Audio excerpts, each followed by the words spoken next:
Quand tu vois un Congolais, tu penses à quoi? Avec beaucoup de sincérité, mets-le en commentaire. Beaucoup de Congolais, quand on les voit, on pense à la sapologie. On pense à un morceau d'étoffe. C'est de la manipulation pure et simple qu'on a travaillé pour que les Congolais puissent penser simplement au paraître.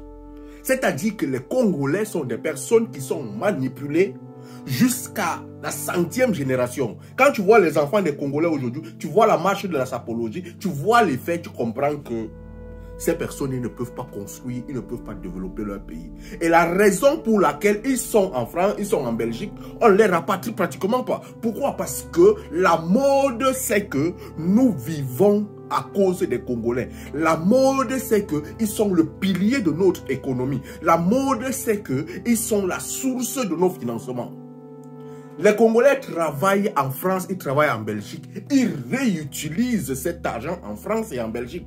Ils ne vont pas pour le développement de leur pays. Ils ne pensent pas à construire des maisons. Ils ne pensent pas à faire des routes. Ils pensent à être beaux, à être mignons, à porter des couleurs, à être ceci. C'est de la pure manipulation. Dans cette vidéo, je vais vous enseigner la manipulation économique pour pouvoir devenir riche. La France l'a réussi. La Belgique l'a réussi au Congo.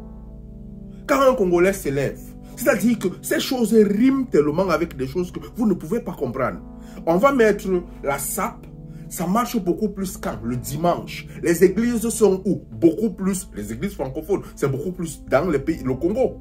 On trouve au Congo, il n'y a pas un autre pays, d'autres pays qui ont les églises, qui ont des gens qui disent que nous croyons en Dieu plus que le Congo. Il n'y en a pas. En Afrique francophone, il n'y en a pas. Et dans ces pays où on dit qu'on croit beaucoup en Dieu, il y a quoi? Le business du pareil. Ça joue quand? Le dimanche. Tout un chacun veut être beau le dimanche. Lorsqu'on part à l'église, on a l'impression qu'on va en compétition de sapologie le dimanche. Tout le monde est prêt le dimanche. On commence à s'apprêter à être mignon, mignonne le samedi ou le vendredi. Et imagine qu'à partir de vendredi, tu commences à penser à un vêtement. Qu'est-ce qui joue dans ton moral? Ce sont des cours qu'on ne donne pas dans les écoles de commerce. Ce sont des cours qu'on ne donne pas dans les écoles de business. Ce sont des cours qu'on ne donne pas dans le management. Mais c'est là où se trouve même le socle du business. La manipulation. Tu veux réussir le business, manipule les gens. Crée un business, tu mets des logiciels dans les cerveaux des gens. Lorsqu'il y a des logiciels dans les cerveaux, tu vas pouvoir vendre.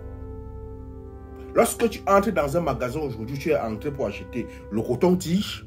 En ressortant de là, tu es sorti avec 10 canettes de bière. Tu crois que tu l'as fait parce que tu veux? Non. Rien que l'exposition des bières dans le magasin t'a manipulé.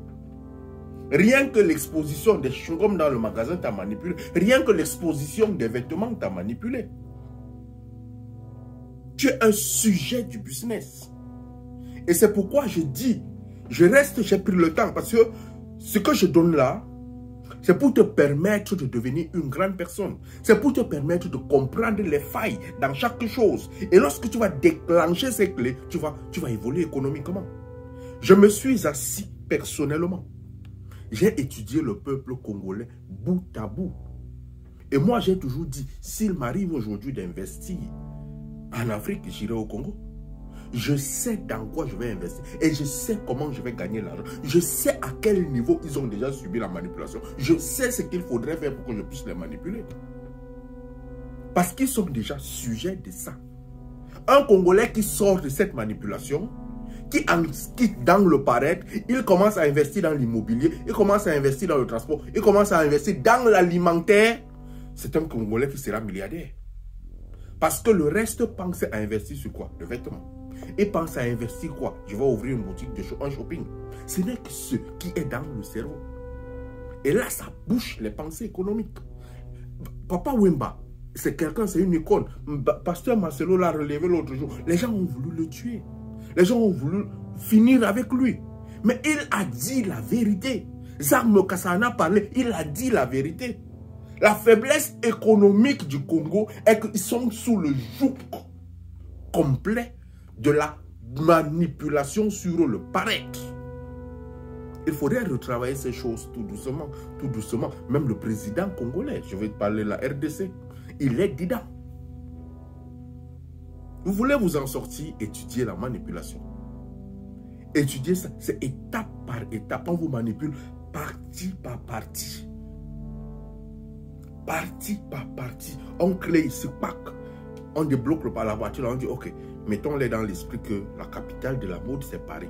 Ils entrent dans l'esprit que la capitale de la mode, c'est Paris. Et que tous, ils viennent arriver à Paris. On les donne facilement le visa. Quand ils arrivent là, ils prennent le visa. On continue à créer des mouvements de sapologie, de ceci, de cela. Lorsqu'ils vont être dedans, ils vont travailler 1800 € à la fin du mois. Dans les 1800 €, il va dépenser 1500 € pour pouvoir paraître, pour pouvoir porter le vêtement. L'argent qu'il travaille tourne dans la France, ça tourne dans la Belgique. Il ne fait absolument rien au pays. Quand le temps arrive, il décide qu'on l'enterre en France. Il décide qu'on l'enterre en Belgique. Pourquoi? Parce que pendant toute sa vie, il a vécu sur le joug de la manipulation et il a été sujet dans le développement économique de notre pays. Allume ton cerveau, mon frère, et étudie la manipulation parce que c'est ça qui va sauver ton business.